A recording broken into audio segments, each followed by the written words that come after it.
It's time to start thinking about our exit plan.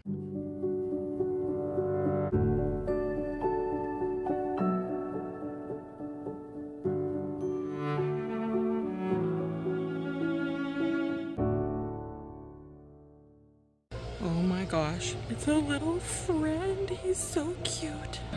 Oh my goodness, you're so cute. Hi. Oh my goodness, you are adorable. I'm just insane with jealousy right now. I want the possum in my yard. I should just honestly bring that possum inside and then tell Cam it's my emotional support possum. What's he gonna do? Snow White fantasies aside, it looks like Kieran's finally winding down and probably gonna put himself down for his nap here soon. He was up a little bit before 6. So, you know, we're just feeling it over here. What, Coco? What? You're so whiny, Coco. Did you see the possum, huh? You jealous that I was fawning over the possum, huh? You're pretty too. In fact, you kind of look like a possum. Maybe we can pretend you're my emotional support possum, huh? So I'm trying to get a little bit of meal prep done for Kieran because, long story short, our rent was raised by $300 a month. And that's like a whole week worth of groceries in California. And I was trying to think of ways that we could cut the costs, you know, like buying in bulk and using reusable things rather than stuff that's disposable. And Kieran's really in this place right now where he wants to self-feed. Like, he does not want us to help him. He gets very frustrated. So we've been getting him like little pouches of things. And it's so expensive. I didn't realize how expensive they were until it was like, oh crap, his breakfast is running, you know, over $20 a week. And that's like $80 a month. I was sitting there trying to reconcile because he does not want us to feed him, but he wants to feed himself and he really likes the pouch thing. And then I just randomly saw Rochelle Swanee post like reusable pouches on her Instagram and I was like, oh my god, I need those. Like that's gonna be perfect for us. So getting like larger containers of yogurt, like say from Trader Joe's, because they cut out the middleman and the price is so much lower than, you know, like name brand stuff at Target or something. I cut down the cost of his breakfast to under $4 a week. So all of these are filled with yogurt. And he loves to eat one of these every morning. He also really likes to do like a fruit and veggie pouch every morning, and I want to try to cut that out as well. So I have these little extra pouches here. I want to make some fun little fruit veggie pouches today. Because if I'm being honest, I did not get to use my baby food maker as much as I wanted to. And I really enjoyed doing it. It was really fun for me, but now I can repurpose it to make like a applesauce and, you know, broccoli fruit pouch or something that he can have in the morning after he has his yogurt and cereal. First, I gotta remember where I put it. Okay, yeah, I think it's back there. So Kieran used to eat just about anything that I gave him. Like when we were doing our weaning process with baby-led weaning and everything, he would just pretty much eat anything that he was offered. And then, you know, toddlerhood happened. And he is more than happy to eat his vegetables alongside applesauce. So that is what I'm going to do today. I'm going to make some broccoli puree and then mix it with some unsweetened applesauce and then put it in these extra pouches here. Just throw a few florets in.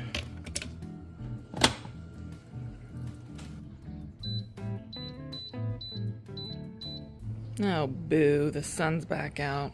So now time for a little bit of a long story long. Did not ever plan to talk about this just because I didn't feel like it was something that I really needed to talk about, but I'm really starting to feel it now that our rent has been raised. Coco. I mean, I feel like we've been really good tenants, that, you know, not non-problematic tenants.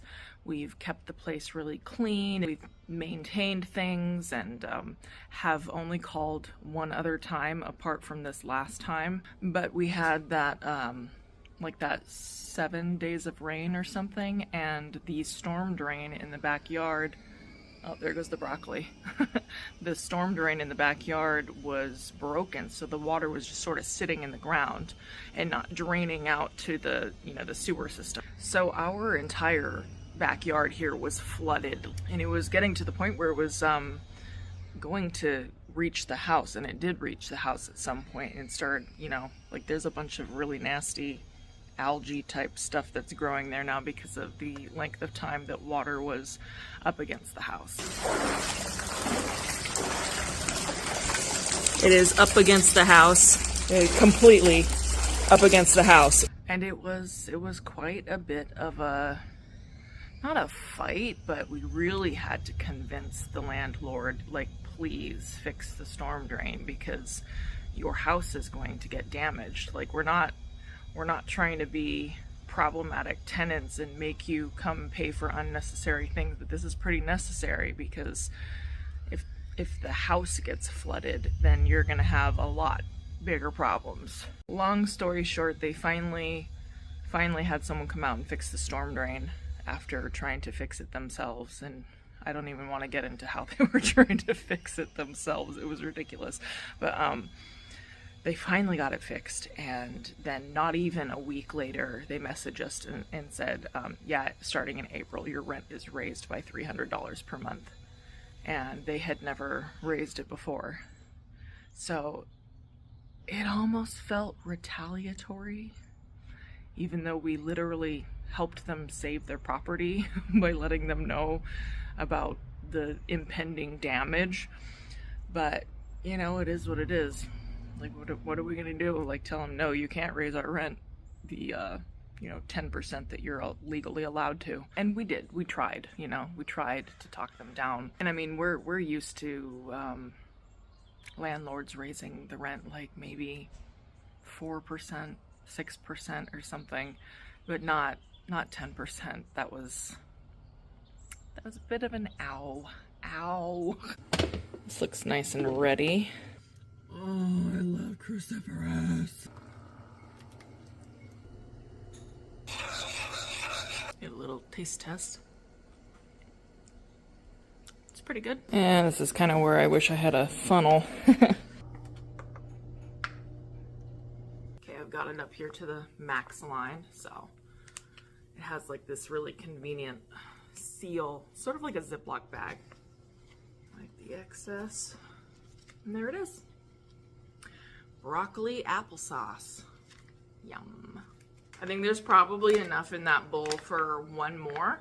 And then I think after that I'll make one with like carrots or something. So these are still a little bit warm. I'm gonna let them sit out for a couple of minutes so they're cool to the touch. You never want to put anything warm in your refrigerator because it raises the ambient temperature and then you risk damaging your food or, having it go bad. Fun things that you learn when you work in the food industry. So anyway, back to the story. I mean, it's something that Kameron and I have been talking about doing for years, like, talking about eventually leaving California. I was attracted to Southern California because of the film industry. I really had always wanted to be an actor since I was a child, and this is where I knew you could do that. So I moved down here in 2008, and if I'm being completely honest, I always kind of felt like a misfit in the industry. Like, I had a rather successful modeling and acting career for a good, 10 plus years, but I always still didn't feel like I really belonged. The acting and fashion industry culture, I didn't feel like I fit in at all. So I often felt like a loner out here, and I still do to some degree. And it was actually when I met Kameron, because he also was attracted to California for similar reasons, and we met each other working at a bar, and we were attracted to each other because it was like we were both misfits in Southern California and the industry in general. And I feel like we really had very similar values and, similar outlook on life and similar goals when it came to life. And I think that's what made us such a, strong couple together. Kind of like us against the world, if you will. And I mean, I always wanted to continue in that career direction. The whole pandemic thing hit, and then the industry shut down, so it was like nobody was working being an actor and everything. I just figured like, oh, you know, once everything calms down, I'll just go back to that job, and you know, it's a job I really enjoyed. And then our daughter passed away, and I just really feel like my priorities changed. Like there are so many things that I'm not willing to put up with anymore. There's so many things that I will not tolerate anymore, in terms of like, I just can't tolerate the entertainment industry's like social culture anymore, if that makes sense. And you know, it's kind of like a hard decision to make. It's one that we've been sitting there mulling over for the past couple of years, because it's such a big decision to completely change the trajectory of your life when that's all you've wanted since you were a child, you know what I mean? But it's, you know, things have changed, and I've changed, and we've changed, and we just really don't feel like it just doesn't feel like being in California makes sense for us anymore. Plus, you know, I get to have the creative outlet with YouTube, you know. I get to shoot and film and edit and create whatever I want without anyone else's input or anyone else controlling it. And it really helps with that creative outlet that I really enjoy. And I'm making money doing it. I'm able to feed my family doing it. Why would I stay here paying astronomical prices for rent, for, you know, food, just to survive, when we could go somewhere else and I could do the same thing, and Kameron could do the same thing that he's doing. We have a dream of having land, and, you know, having a sort of homestead one day, and, you know, growing our food and having chickens, kind of like my brother, and just, you know, being self-sustained. And I feel like there's so much red tape in Southern California for that lifestyle. Like, you'd have to be a millionaire to enjoy that type of lifestyle in Southern California.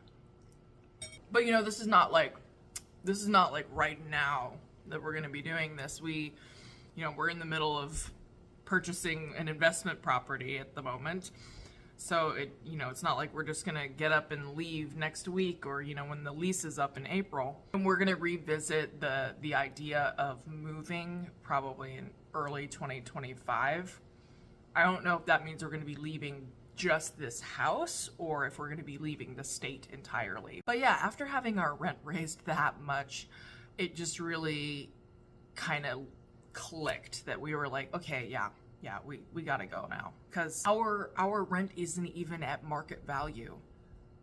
Like, it is under market value, and if we left this house, we'd be paying more anyway. Excuse me, you know what I mean? It's kind of just what's on my mind right now. I'm trying to figure out ways for us to save money, you know, in terms of like groceries and everything, because starting in April, it's gonna get a bit more tight with the bills. And I don't know exactly where we're gonna plan on going. I mean, I'm from the Pacific Northwest, Cam's from Eastern Texas. I mean, we have been really toying around with the idea of going to somewhere between, or, you know, maybe Idaho, or I don't know about Wyoming. Maybe Montana, I don't know. Really just somewhere where we can afford the life that we want, and the life that we want for our children, and, you know, that's business friendly and everything. And yeah, because we're getting squeezed here. You know, it's tax season too, and California just loves to squeeze everything they can out of you. So yeah, it's just not making sense anymore. Anyway, I do apologize if this was like an extremely boring vlog. It's just what's been at the forefront of mine and Cam's mind, and like the majority of what he and I have been discussing the past couple of weeks. Just because I really feel like it's time. It's time to start thinking about our exit plan.